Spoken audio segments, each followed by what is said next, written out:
2012 год министром МЧС России Сергеем Шойгу объявлен годом гражданской обороны. Это приурочено к 80-летию создания единой государственной системы местной противовоздушной обороны в стране. Создание противовоздушной службы, обеспечивающей защиту населения, а также предприятия от вражеской авиации, относится к Первой мировой войне. Именно тогда впервые стала применяться боевая авиация, способная нести разрушающую силу в тыл противника.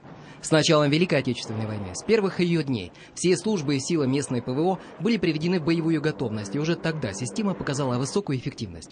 За годы войны было ликвидировано более 30 тысяч последствий налета фашистской авиации. Силами гражданской обороны более 90 тысяч сгораний пожаров.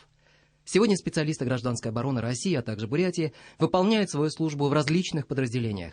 Мир изменился, изменилась и угроза для людей. В настоящее время формируется новый облик гражданской обороны, в функции которой входит защиту не только от опасности военного времени, но и защиту населения и территорий в мирное время. Впервые съемочной группе телевидения «Бурятия» предоставилась возможность показать, насколько служба ГО Бурятии готова к ситуациям любого характера и что есть в наличии на случай ЧС.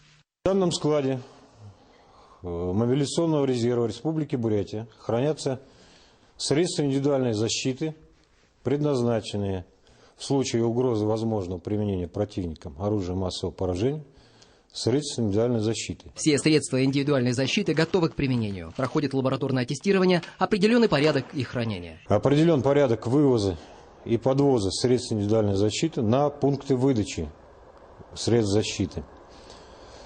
Определен порядок подготовки персонала. Сегодня одной из основных задач в области гражданской обороны являются не только проведение мероприятий по спасению, эвакуации, ликвидации в чрезвычайных ситуациях, но и подготовка среди гражданского населения спасателей, способных оказывать помощь в любых условиях. Владимир Жаров, Вести, Бурятия.